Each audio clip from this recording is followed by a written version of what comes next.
Hey everybody, Nick here. Today I want to talk about Riesling Martini. This is a cocktail very few people have had, and I believe we are the only winery in the world that can offer you the fixins.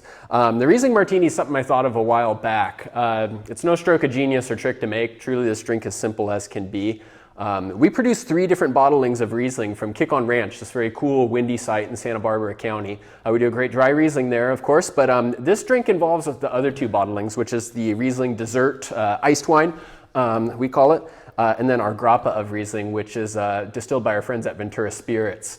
Both of these bottlings, you got these unique expressions of Riesling's essence. With the dessert Riesling, we produce this by freezing our crop of Riesling for an entire week and then pressing it, and then you're concentrating all of the grape's goodness. And then the Grappa is, of course, distilled. Now, I like to build the drink around the Grappa. It's really fascinating stuff. It's clear and it's uninfluenced by anything besides Riesling, but don't expect anything like the neutrality of vodka. This has this really original Riesling character, really pretty floral fragrances, kind of subtle minty and white fruit facets too. The dessert Riesling, on the other hand, is not subtle. This one, you got these really full throttle flavors of fruit, also these nice kind of buttered toast, rich notes. It's definitely concentrated though. Some people think that, with Grappa, best thing to do with it is just serve it on ice after dinner. That's definitely traditional, and I don't argue with it. Definitely suggest trying that with our Grappa, but I do love this cocktail. The way I look at it, we have this unique opportunity where we can, offer this full force martini that's entirely composed of Riesling from Kick-On Ranch, which is pretty cool. You have a cocktail that's about terroir. We like to make it in a pretty stark way just to highlight those ingredients. But I'm going to have my dear friend Sam Gay here, proprietor of The Vine here in Ojai and whiz of all things cocktail. He's going to walk us through how to mix this properly. All right. Thank you, Nick. Hello, everybody. So, this cocktail, whether Nick intended to or not, is a really wonderful example of how to do a spirit-forward cocktail.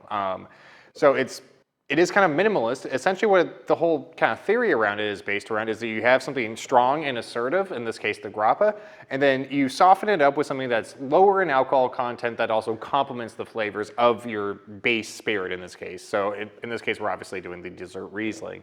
So the ratio that we're using is a 2-to-1 ratio. So if you're making just one for yourself at home, you would do 2 ounces of the Grappa, 1 ounce of the Riesling. I'm making one for each of us right now, so I'm going to do 4 ounces of the Grappa, followed by 2 ounces of the Riesling.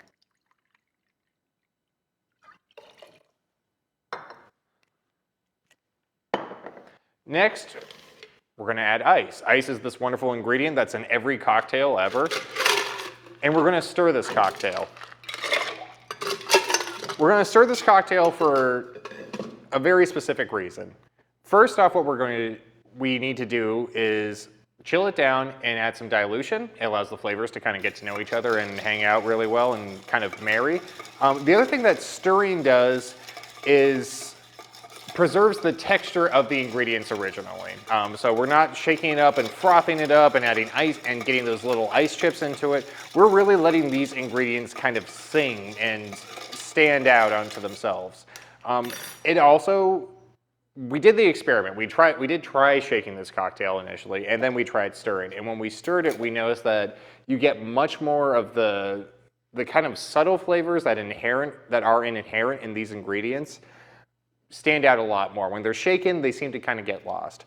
So we have it stirred here over ice, just pouring it right into our coupe glasses. And the other thing that you might notice if you have an exceptionally good screen that you're watching on is the clarity when this ends up in the glass. Now, when you shake a cocktail and it goes into it, this would be completely clouded up. It would almost look like it was carbonated. By doing it in this manner, it stays nice and crystal clear and silky, and you pick up on all those wonderful subtle aromatics in the ingredients. And speaking of aromatics are where you can step up and kind of elevate this cocktail with things that you find around here. We're using Ojai Vineyard ingredients here. If you want to really step it up, use some Ojai Valley ingredients to add aromatics and kind of garnish it. I have a little sprig from a black sage plant. I'm going to pull off a couple of leaves here. Give it a little spank just to kind of wake up the oils. And then just rub it around the outside of the glass here. Now, what this does is you're getting the oils onto there that will affect the aroma as you bring it up to your mouth to drink it. But don't think that you have to, if you don't happen to have black sage in your yard, first off, this is Ojai, you probably have a neighbor somewhere who does, but you can also use rosemary. If you have a lemon tree, you can use a lemon twist. Lavender, there's all sorts of various aromatics that you can just sort of express over the top, and it will elevate the cocktail and make it a little bit more your own even. So that being said, I'm going to pass this one off. I want to try. Back to Nick. Thank you, sir. I will take this one, and we're going to drink it. Cheers, sir. Yeah. It's kind of manners. It's delicious. Very well done. Thank you, sir. Yeah. Cheers. Well, hope you guys scoop up these ingredients and do this at home. It's a lot of fun. Have fun riffing on it, and thanks for watching. Cheers. Thank you, everyone.